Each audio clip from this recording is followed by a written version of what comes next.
தூண்டிடும் வேலை ரட்சகன் மீட்பருள்வாரே. நுகங்கள் முறிந்திடும் கட்டுகள் அருந்திடும் விடுதலை பெருவிழ காண்போம். நுகங்கள் முறிந்திடும் கட்டுகள் அருந்திடும் விடுதலை பெருவிழ காண்போம். ஆனந்த துதி ஒலி கேட்போம். ஆடல் பாடல் சத்தமும் தொனிக்கும். ஆகாய விண்மீனாய் அவசனம் பெருகும். ஆண்டவர் வாக்கு பலிக்கும். ஆகாய விண்மீனாய் அவசனம் பெருகும். ஆண்டவர் வாக்கு பலிக்கும்.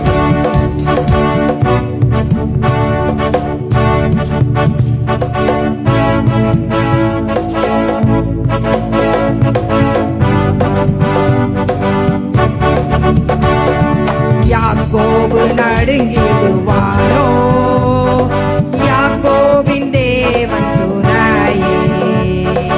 அமெரிக்கை வாழ்வை அடைப்போ, ஆண்டவர் மார்பில் சுகிப்போ.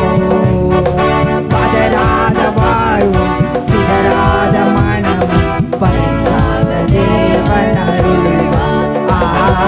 பதறாத வாழ்வும் சிதறாத மனமும் பரிசாக தேவன் அருள்வார். ஆனந்த துதி ஒலி கேட்கும். ஆடல் பாடல் சத்தமும் தொனிக்கும். ஆகாய விண்மீனாய் அவர் ஜனம் பெருகும்.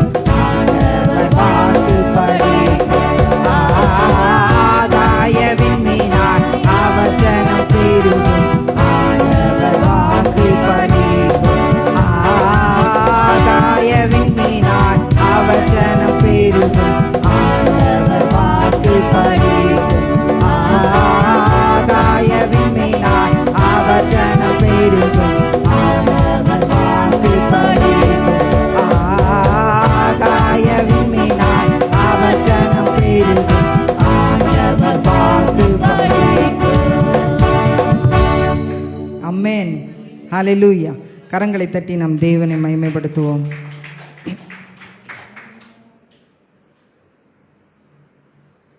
நம் அனைவரும் எழுந்து நின்று தேவனை ஆராதிப்போம். நம்முடைய தேவனுக்கு ஒவ்வொரு நாளும் மறவாமல் ஸ்தோத்திரங்களை நாம் செலுத்த வேண்டியவர்களாயிருக்கிறோம். நாம் இன்று உயிரோடு இருப்பது அவருடைய கிருபை மாத்திரமே. நாம் அவரிடமிருந்து ஒவ்வொரு நொடி பொழுதிலும் உதவியை பெற்றுக்கொண்டே இருக்கிறோம். இதுவரை உதவின எபினேசர் இனியும் நிச்சயமாய் நமக்கு உதவி செய்ய வல்லவராயிருக்கிறார். தந்தையை போல நம்மை சுமக்கின்றவராய், தாயை போல தேற்றி அணைத்துக் கொள்ளுகிறவராய், நண்பனை போல உடனிருந்து நம்மை நடத்துகிறவராய் அவர் நம்மோடு இருக்கும் பொழுது நாம் ஒருபொழுதும் யாருமே இல்லையே எனக்கு என்று சொல்லி கவலைப்பட வேண்டிய அவசியமே இல்லை. வெறும் களிமண்ணான நம்மை அவர் கிருபையினாலே அற்புதமான பாத்திரமாக வணைந்திருக்கிறார். அவருடைய கரத்தினில் நம்மை வரைந்து வைத்து நம்மை கண்ணின் மணியை போல அவர் பாதுகாத்து கொண்டிருக்கின்றார். எல்லாவற்றிலும் எல்லாமுமாக இருக்கின்ற அவரை நாம் இன்று காலை வேளையிலே துதித்து ஆராதிப்போம்.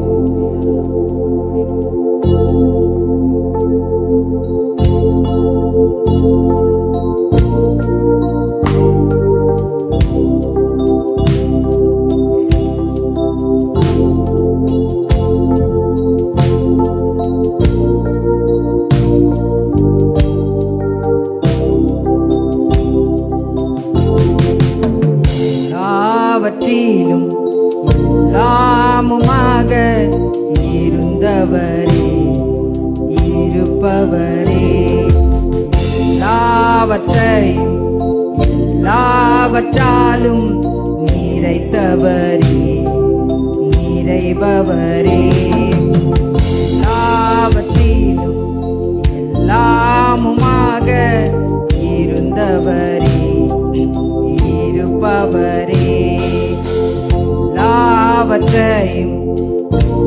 எல்லாவற்றாலும் நிறைந்தவரே, நிறைபவரே. ஸ்தோத்திரமே, ஸ்தோத்திரமே, மறவாமல் செலுத்துகிறேன். ஸ்தோத்திரமே, ஸ்தோத்திரமே, மறவாமல் செலுத்துகிறேன். உயிர் பிழைத்தேன், உதவி பெற்றேன், உயிருள்ளவரை துதிப்பேன்.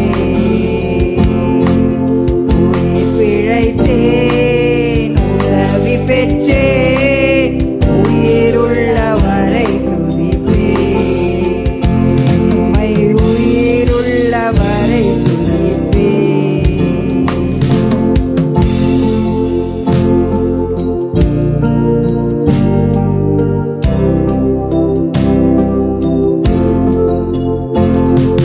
தகப்பனாக இதுவரையும் தோளின் மீது சுமந்து வந்தீர்.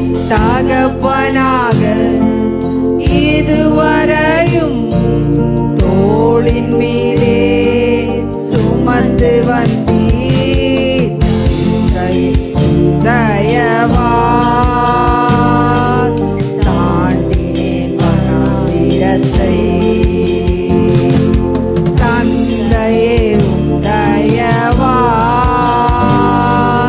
தாண்டினேன் வனாந்திரத்தை. ஸ்தோத்திரமே, ஸ்தோத்திரமே, மறவாமல் செலுத்துகிறேன். ஸ்தோத்திரமே, ஸ்தோத்திரமே, மறவாமல் செலுத்துகிறேன். உயிர் பிழைத்தேன், உதவி பெற்றேன், உயிருள்ளவரை துதிப்பேன். உயிர் பிழைத்தேன், நான் உதவி பெற்றேன், உயிருள்ளவரை துதிப்பேன். உம்மை உயிருள்ளவரை துதிப்பேன்.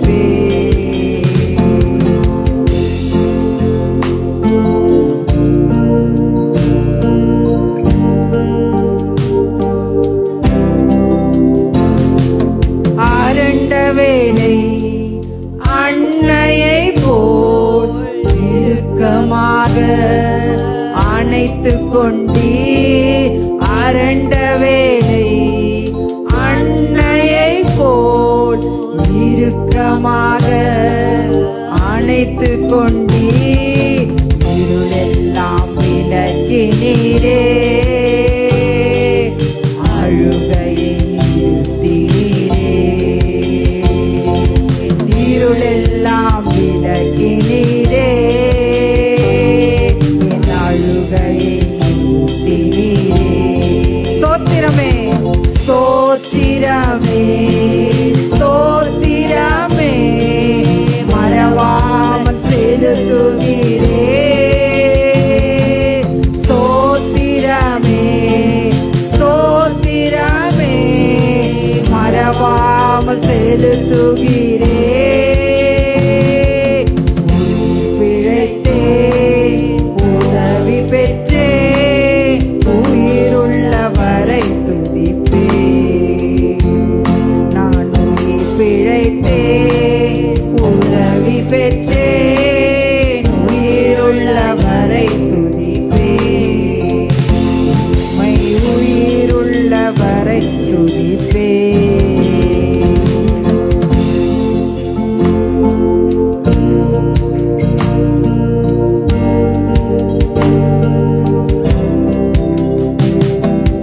தனிமையிலே நண்பனை போல் நெடுந்தூரமும் உடன் நடந்தீர். தனிமையிலே நண்பனை போல் நெடுந்தூரமும் உடன் நடந்தீர்.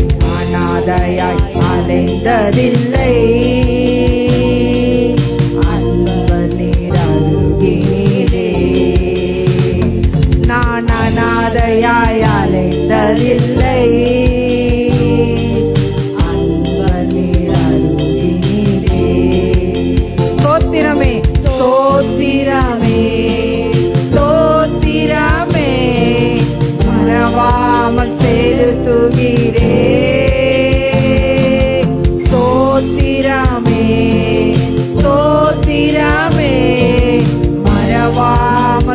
செலுத்துகிறேன்.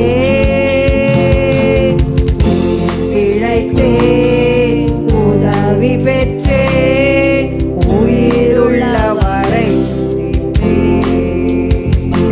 நான் உயிர் பிழைத்தேன், உதவி பெற்றேன், உயிருள்ளவரை துதிப்பேன்.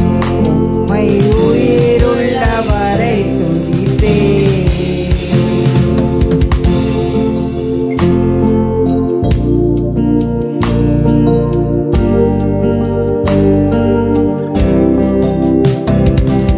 தூயவனாக வனைந்திட்டீரே, களிமண்ணையே உம் கிருபையாலே. தூயவனாக வனைந்திட்டீரே, களிமண்ணையே உம் கிருபையாலே. குறை கண்டு அழிக்கவில்லை, கரத்தில் வைத்துள்ளீரே.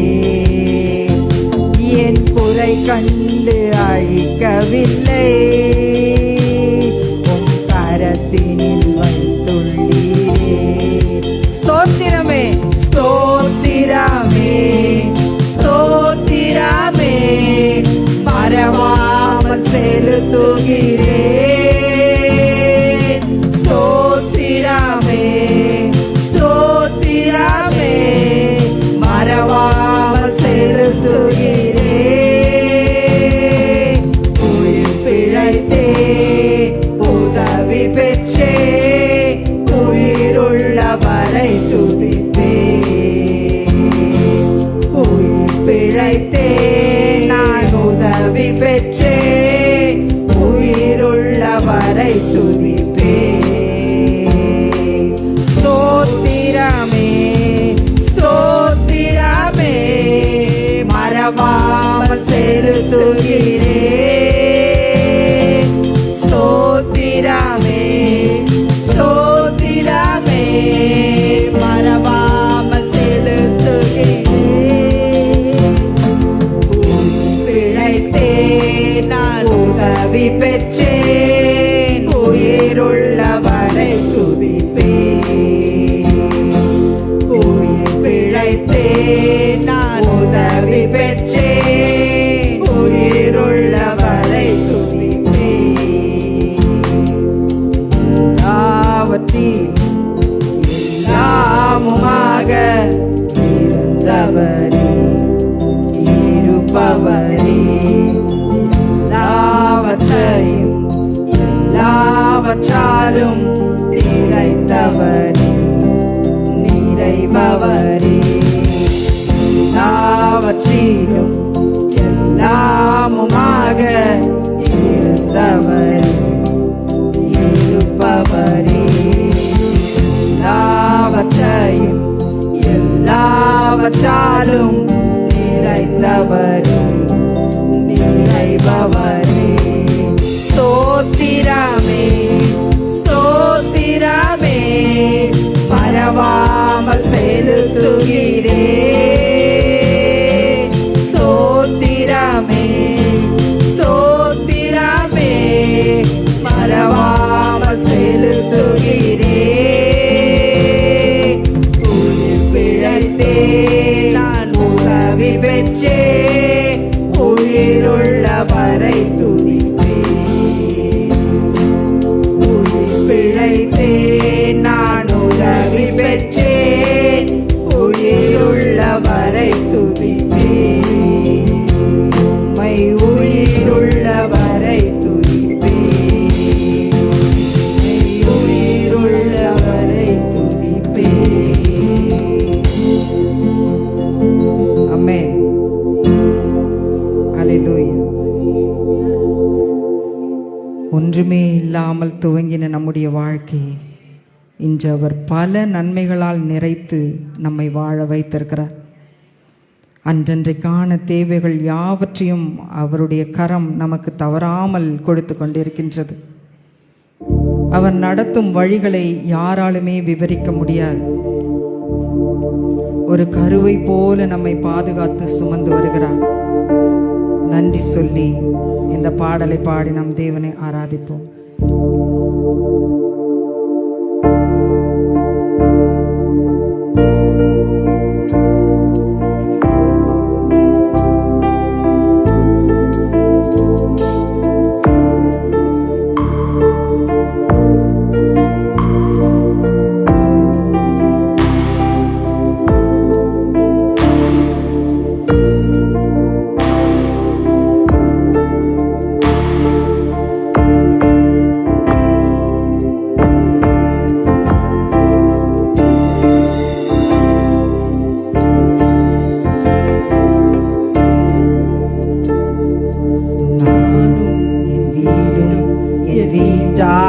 அனைவரும் ஓயாமல் நன்றி சொல்வோம்.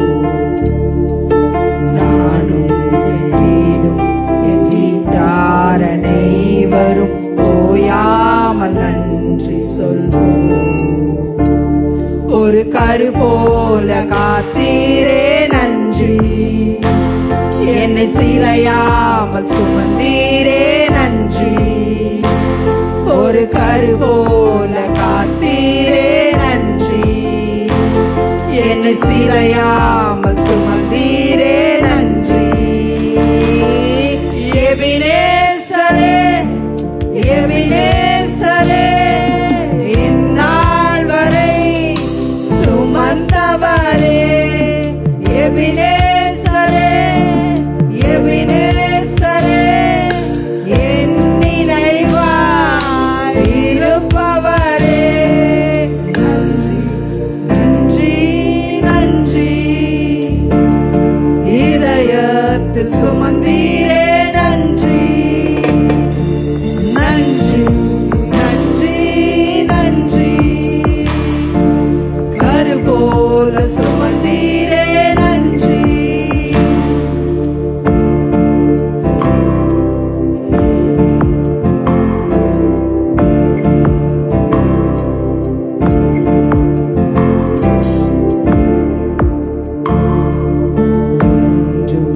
இல்லாமல் துவங்கின என் வாழ்வு நன்மையால் நிறைந்துள்ளதே. ஒன்றுமே இல்லாமல் துவங்கின என் வாழ்வு நன்மையால் நிறைந்துள்ளதே. ஒரு தீமையும் நினைக்காத நல்ல ஒரு தகப்பனும் உம்மை போல இல்ல. ஒரு தீமையும் நினைக்காத நல்ல ஒரு தகப்பனும் உம்மை போல இல்ல. எபினேசரே எபினேசரே, எந்நாள் வரை சுமந்தவரே. எபினேசரே எபினேசரே, என் நினைவாய் இருப்பவரே. நன்றி நன்றி நன்றி, இதயத்தில் சுமந்தீரே நன்றி. நன்றி நன்றி நன்றி, கரு போல சுமந்தீரே நன்றி.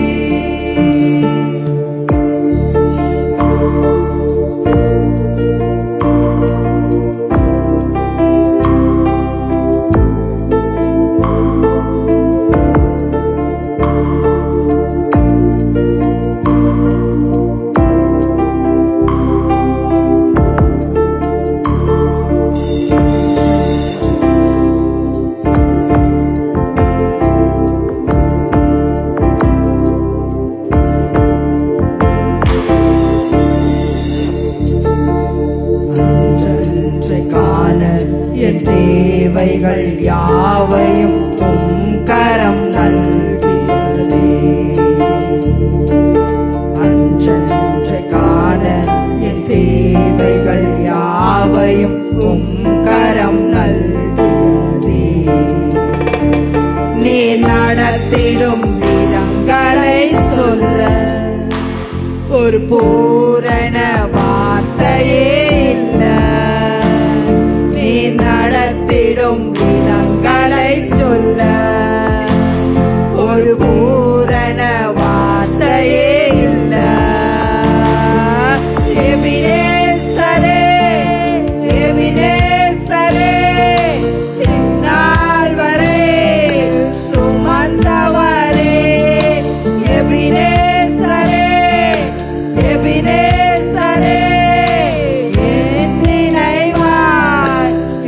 இருப்பவரே. நன்றி நன்றி நன்றி. இதயத்தில் சுமந்தீரே நன்றி. நன்றி நன்றி நன்றி. கரு போல சுமந்தீரே நன்றி.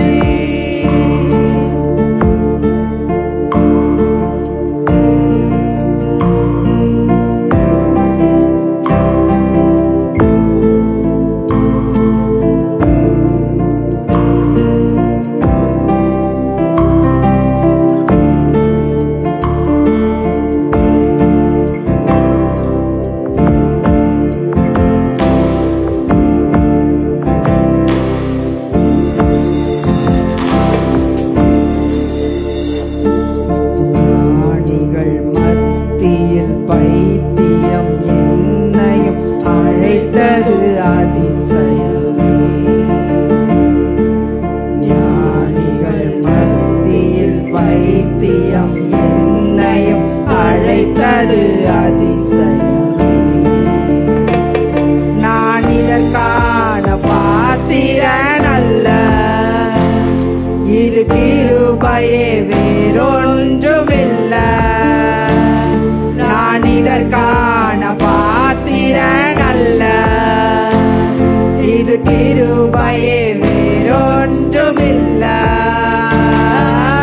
எபினேசரே எபினேசரே, இந்நாள் வரை சுமந்தவரே.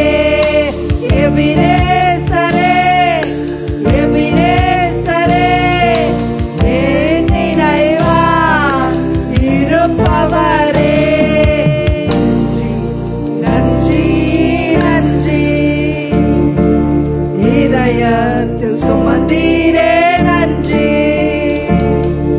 நன்றி நன்றி நன்றி. கரு போல சுமந்தீரே நன்றி. நன்றி நன்றி நன்றி. இதயத்தில் சுமந்தீரே நன்றி. நன்றி நன்றி நன்றி.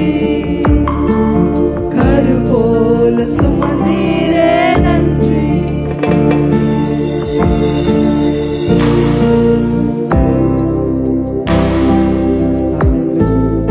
Thank you, Lord. Thank you, Lord. Thank you, Lord. Thank you, Lord. Thank you, Jesus. Praise. Hallelujah. Amen. Thank you, thank you, Jesus. Thank you, Jesus. Thank you,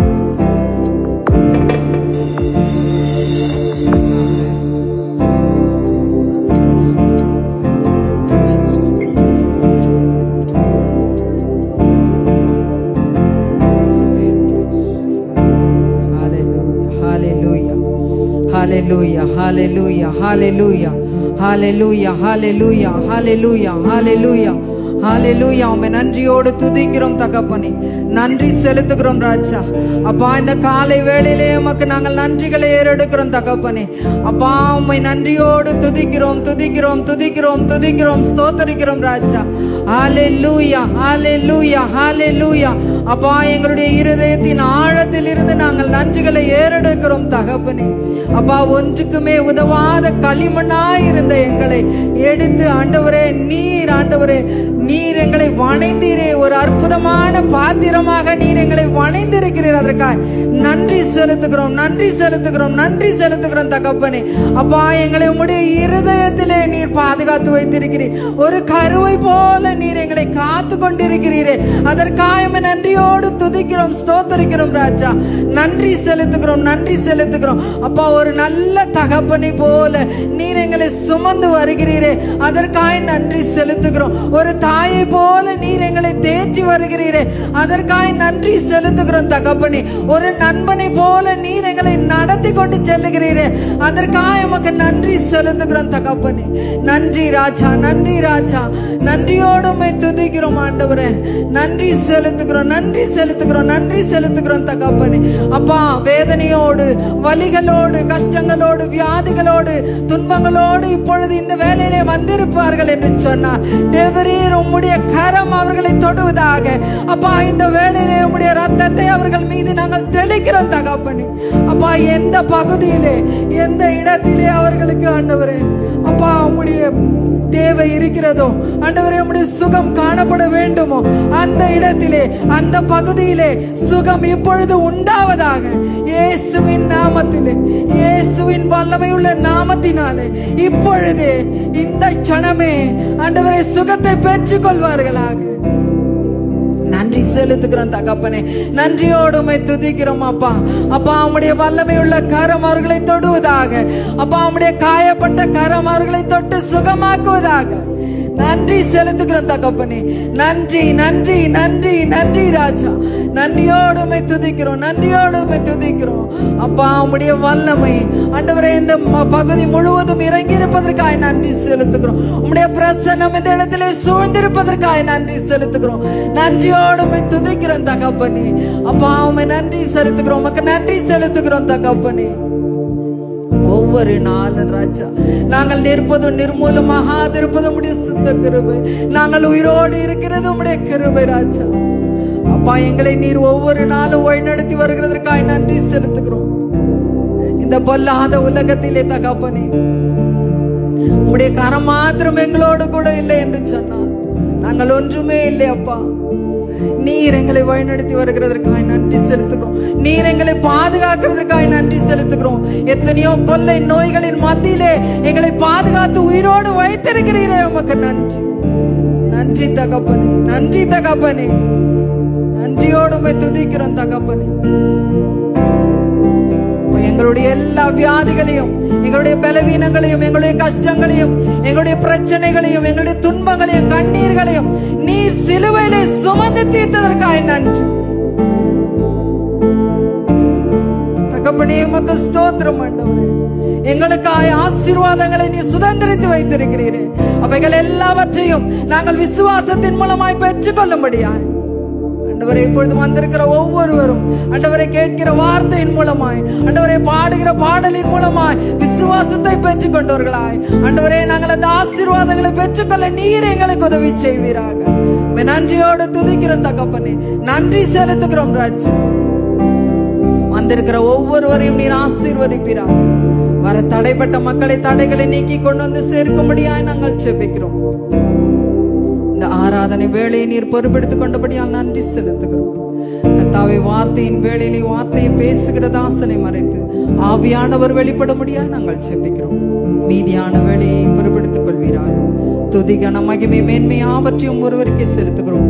இயேசுவின் மூலம் செபிக்கிறோம் நல்ல பிதாவே, ஆமென்.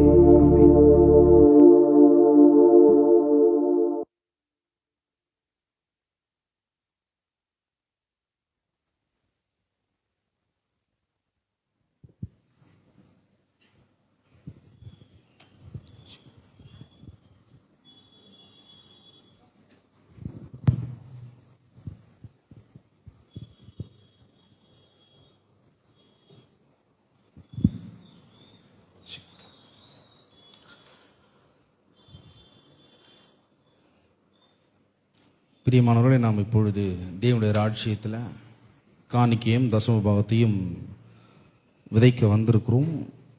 விதைக்கிறதுக்கு முன்பாக நாம் ஏன் விதைக்க வேண்டும், எதற்காக விதைக்க வேண்டும், எப்படிப்பட்ட ஒரு மனப்பான்மையோடு நாம் விதைக்கணும், இந்த விதையை பற்றி தேவன் என்ன சொல்லியிருக்கிறார் என்பதை நாம் அறிந்து கொண்டு விதைக்க வேண்டும். ஆகவே தேவன் எதற்காக இந்த காணிக்கை தசம பாகத்தையும் திருச்சபையில் ஒரு சில காரியத்தின் மூலியமாக வைத்திருக்கிறார் என்றால்,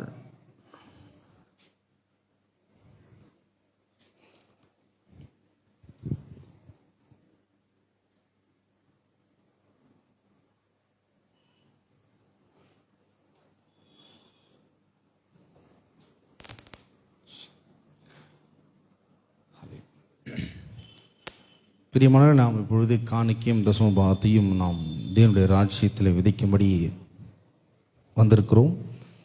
நாம் எதன் அடிப்படையில் நாம் இந்த காணிக்கையை விதைக்கிறோம் என்பதை நாம் அறிந்து கொண்டு விதைக்க வேண்டும் என்று தேவன் விரும்புகிறார். என்றால் வேதம் சொல்வது, சத்தியத்தை அறிவீர்கள், அந்த சத்தியம் உங்களை விடுதலையாக்கும். நம்ம எதன் அடிப்படையில் நாம் விதைக்கிறோம், விடுதலையோடு விதைக்க வேண்டும் என்று தேவன் விரும்புகிறார். ஆகவே இந்த விதைப்பு அறுப்பு என்கிற பிரமாணம் என்ன சொல்லுகிறது என்பதை நாம் அறிந்து கொண்டு விதைப்போம்.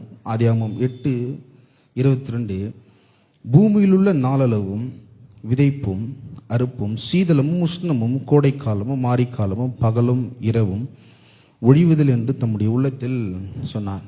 பெரியமானவர்களை நாம் பார்க்குறோம், இந்த காணிக்கையும் தசமபாகத்தையும் எதன் அடிப்படையில் நாம் விதைக்கிறோம் என்றால், பூமி உள்ள நாளளவும், இந்த பூமி இருக்கிற வரைக்கும் ஒரு பிரமாணத்தை தேவன் வச்சிருக்கிறார். அதனால் விதைப்பு அறுப்பு, இந்த பிரமாணத்தின் மூலியமாக நாம் விதைக்க வேண்டும் என்று தேவன் விரும்புகிறார். ஏன் நம்ம கிட்ட இப்படிப்பட்ட ஒரு ஆவிக்குரிய ஒரு பிரமாணத்தை வச்சிருக்கிறார் அப்படி என்றால், ரட்சிக்கப்பட்ட நாம், ஆண்டவரை சொந்த ரட்சகராக ஏற்றுக்கொண்ட நாம் இந்த பூமியில் வாழ்கிறோம். இந்த பூமியில் இன்னும் பாவம் இருக்குது, சாபம் இருக்குது. ஏன்னா உலகத்தின் அதிபதினு ஒருத்தர் இருக்கான்.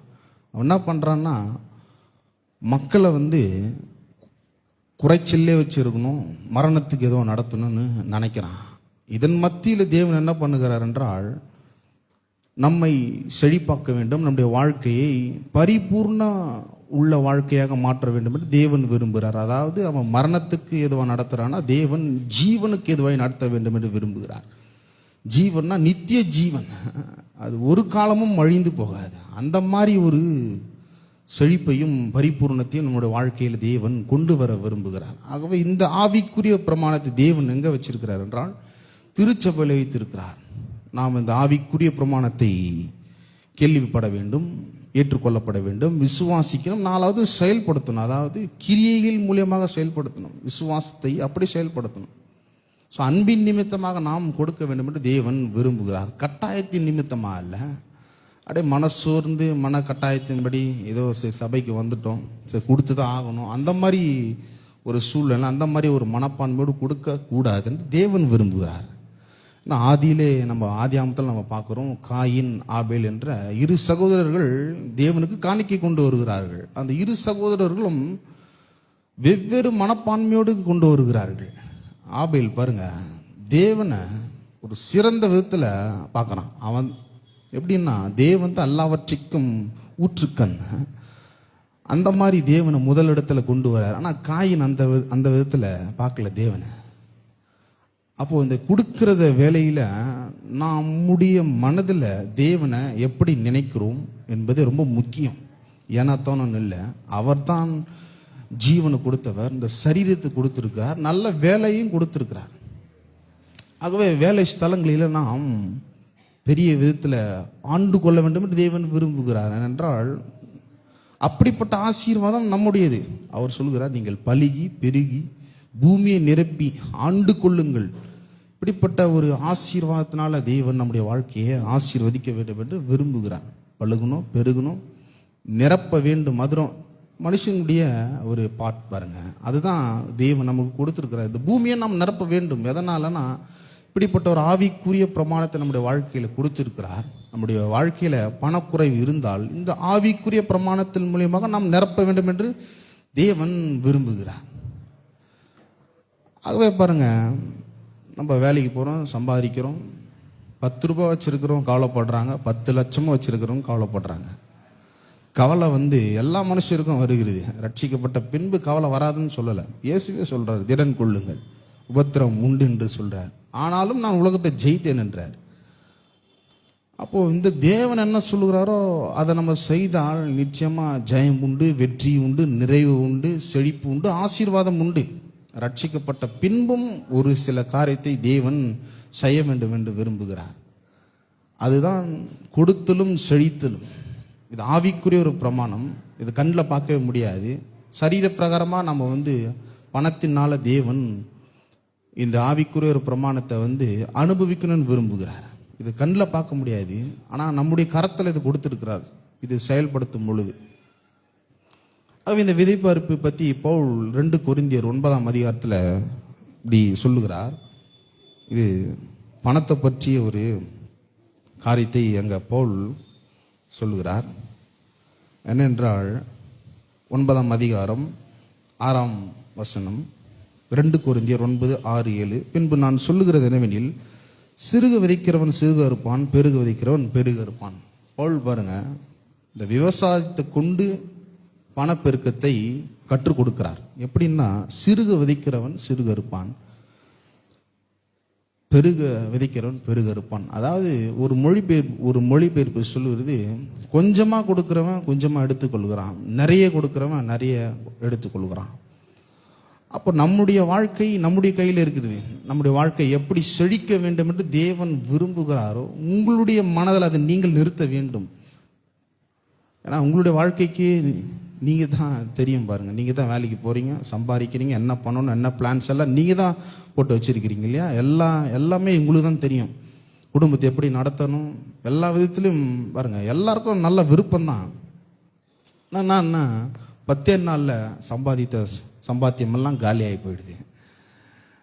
காலியாகும் பொழுது என்னென்னா நம்முடைய மைண்ட் என்னென்னா போயிட்டு கடன் வாங்கணும். இதுதான் பாருங்கள், இதுதான் விரும்புறது இல்லையா? இதுதான் பிசாசு விரும்புகிறான். போய் கடன் வாங்கணும், கடன் வாங்கிட்டு அதை கட்ட முடியாமல் சிக்கி தவிக்கணும், அவமானப்படணும், நிந்திக்கப்படணும், ஒடுக்கப்படணும், இப்படி எல்லாராலும் கைவிடப்பட வேண்டும் அவன் விரும்புகிறான். ஆனால் தேவன் என்ன பண்ணுகிறார் என்றால், அந்த சம்பாத்தியத்தில் 10% கொண்டு வர வேண்டும் என்று விரும்புகிறார்.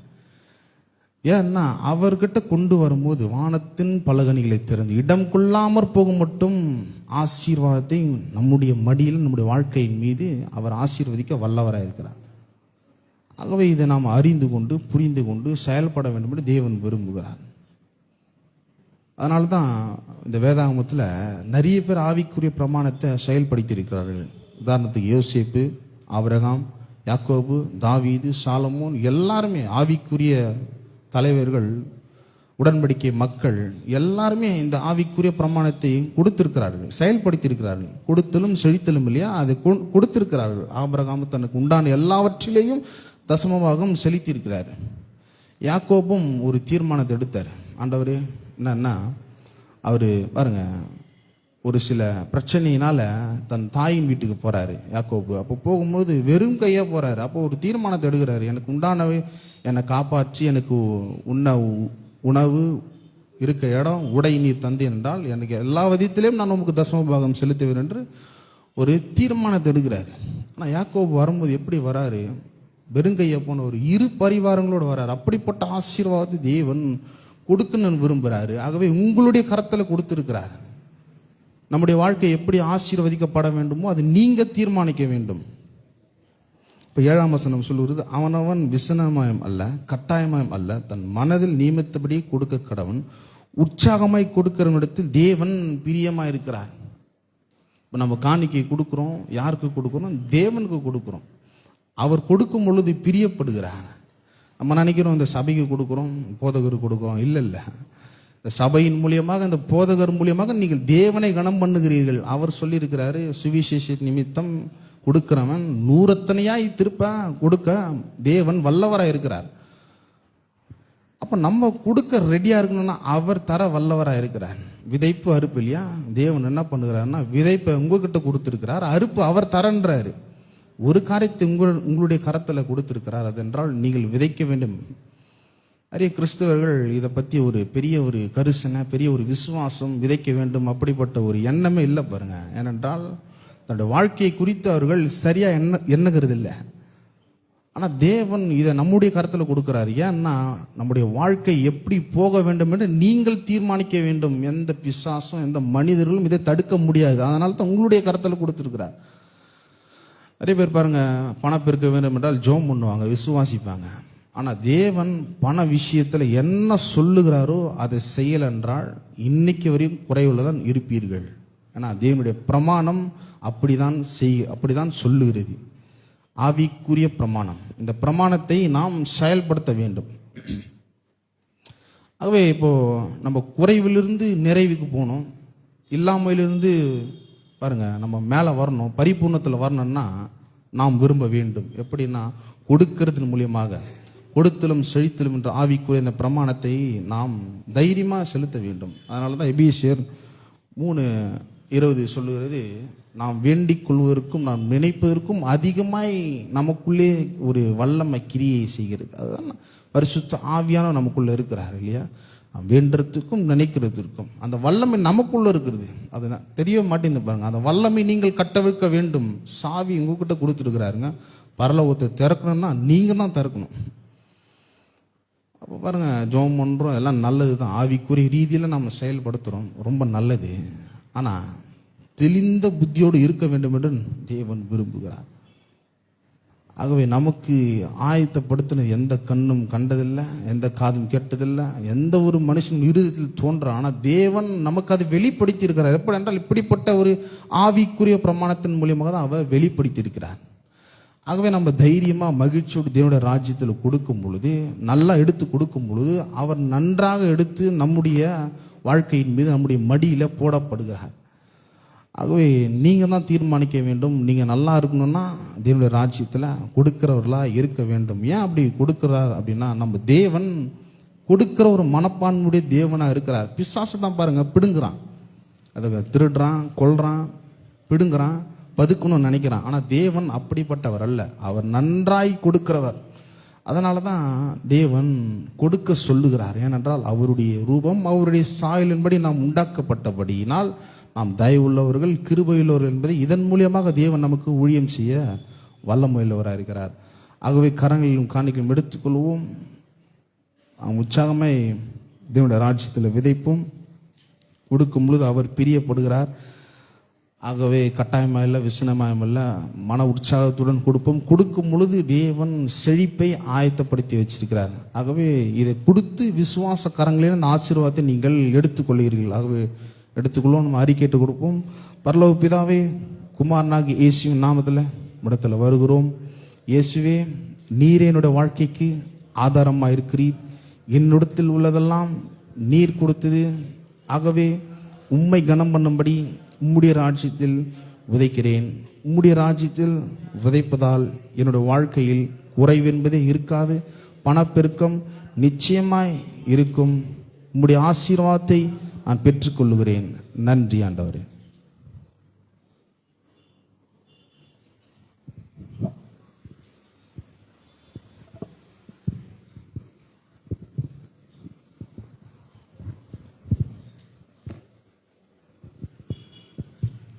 நாம் அனைவரும் எழுந்து நின்று சங்கீதம் மாறி மாறி வாசிப்போம். வாசிக்கும்படி தெரிந்து கொள்ளப்பட்ட சங்கீதம் 118. சங்கீதம் 118. கர்த்தரை துதியுங்கள், அவர் நல்லவர், அவர் கிருபை என்றும் உள்ளது. அவர் கிருபை என்றும் உள்ளது என்று ஆரோனின் குடும்பத்தார் சொல்வார்களாக.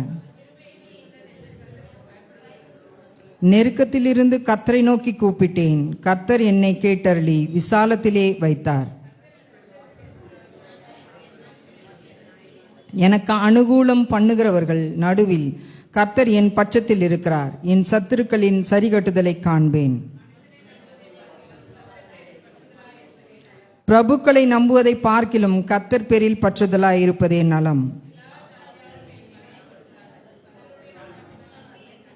என்னை சுற்றிலும் வளைந்து கொள்ளுகிறார்கள். கர்த்தருடைய நாமத்தினால் அவர்களை சங்கரிப்பேன்.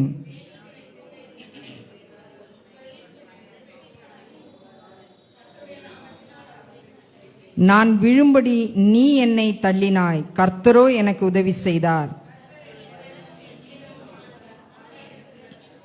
நீதிமான்களுடைய கூடாரங்களில் இரட்சிப்பின் கெம்பீர சத்தம் உண்டு. கர்த்தரின் வலதுகரம் பராக்கிரமம் செய்யும். நான் சாவாமல் பிழைத்திருந்து கர்த்தருடைய செய்கைகளை விவரிப்பேன். நீதியின் வாசல்களை திறவுங்கள், நான் அவைகளுக்குள் பிரவேசித்து கர்த்தரை துதிப்பேன். நீர் எனக்கு செவி கொடுத்து எனக்கு இரட்சிப்பாய் இருந்தபடியால் நான் உம்மை துதிப்பேன். அது கர்த்தராலே ஆயிற்று, அது நம்முடைய கண்களுக்கு ஆச்சரியமாயிருக்கிறது. கர்த்தாவே ரட்சியும், கர்த்தாவே காரியத்தை வாய்க்க பண்ணும்.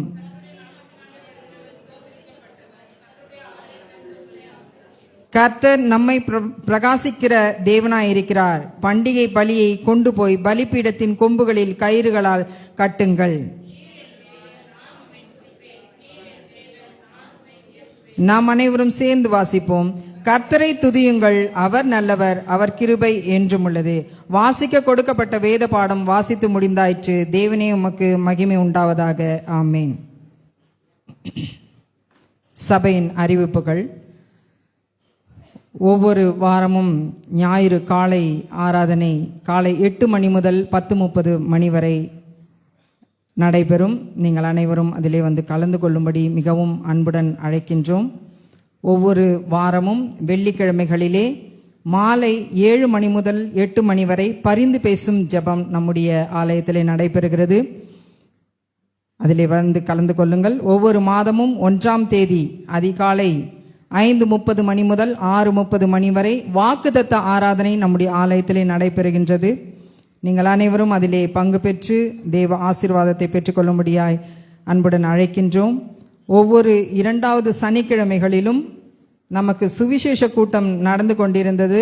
அந்த சுவிசேஷ கூட்டம் இப்பொழுது இல்லை. அதற்கு பதிலாக வாலிபர் கூட்டம் நடைபெறும். அது நேரங்கள் பின்பாக அறிவிக்கின்றோம். 3வது சனிக்கிழமை மகளிர் கூட்டம் நடைபெறும். காலை 10 மணி முதல் 1:30 மணி வரை. 4வது சனிக்கிழமைகளில் துதி ஆராதனை மாலையில் 6:30 மணி முதல் 8 மணி வரை நடைபெறும்.